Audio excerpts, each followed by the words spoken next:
Our generation today is so preoccupied with making discoveries, breaking records, dispelling myths, and repealing age-old theories that it seems knowledge can never be constant. The world was once thought of as flat, the earth as the center of the universe. Then, if even knowledge cannot be fixed and is ever changing, what should be the foundation of our belief? The quest to find the sum Of the equation of life, continues here in Youth Plus. I am Jess, And I'm Maze. and we would like to welcome everyone here on our show. We have a very absorbing and gripping topic for today, which is, why should we trust the Bible? That's indeed a very loaded question, especially for us, for those who grew up in Christian homes. It would seem that we never questioned the fact that we trust the Bible. However, we never looked into why it is that reliable, right? Yes, and good for us because since we were kids, we read the Bible and there were Bible stories that were shared by our parents. But for some who this book was first introduced to them, of course, they would question, why should we trust this Bible? Yeah, even for our viewers right now, who may be having that same thought, and why should we trust the Bible? That doubt. Or, yeah, that doubt of why should we trust that book? Well, because I remember back when I was in 4th grade, this is a very funny yet interesting story because my religion teacher actually asked me, if there was a Bible and a comic book in front of you, which would you choose? What would you pick? What would you pick? And as I said earlier, the fact that to me, oh, the Bible is there, I can trust it, I should be choosing it. I chose it, of course. And we have that mindset. Yeah, we have that mindset. Well, I would pick the Bible. I was that was your firm. answer. Yes, I was so firm in saying that. And then she told me that it's a very colorful and interesting comic book. While all my other classmates picked the comic book, I just really chose the Bible. And every time I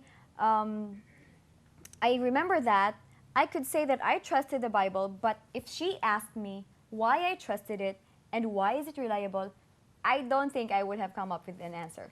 Yes, and that's what we are going to talk about. We have our resource person or counselor, right? And you know, speaking about the Bible, it's so amazing that 66 books written by different people in different ages, in different places. Yes. But then, you know, there is coherence. The values, the principles, the ideas, the thoughts don't contradict each other, right? And there are recurring themes. Talking about that, there are themes that from the Old Testament, you skip to one book to another, and it just goes back, and then you can find that even in the New Testament.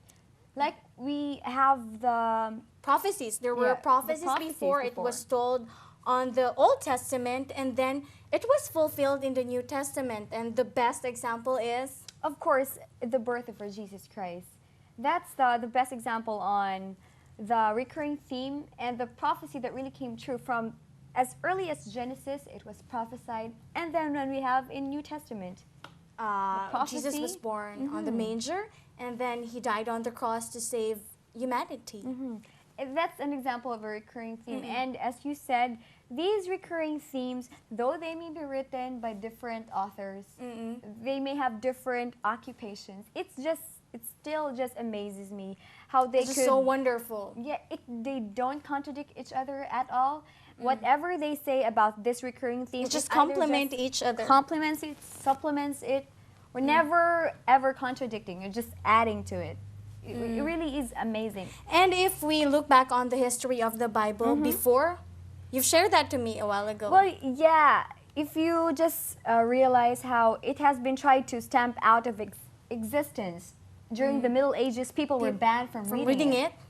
From distributing it. From distributing it, and even people were punished for even just having one page of it. But then, how can it be that it has been preserved in such a state that it is complete, and right now it's the most translated. His words, his words is complete, and this book is the most translated book It's the most widely distributed book. Bestseller. It's the best-selling book of all ages. Of all we have that. And again, the question, what makes it so trustworthy? What makes it so reliable? And why has it stood the test of time? Those questions and more will be answered. And we will learn more about the Bible, and we will learn to love the Bible when we get back. In a world torn by wars, earthquakes, calamities, striking fear in every human being, hunger, poverty, and death leaving people hopeless and in desperation. Why do all these things need to happen? Is there still hope beyond all this suffering? Jesus said, "For nation shall rise against nation, and kingdom against kingdom, and there shall be famines, and pestilences, and earthquakes in divers places." Yes, men's hearts are failing in fear and for looking after those things that are coming on the earth. But God has not left us without hope. He is coming again in the clouds of glory, and every eye shall see him. He is coming. Broadcasting Network brings you the exciting reality of the things behind the scenes,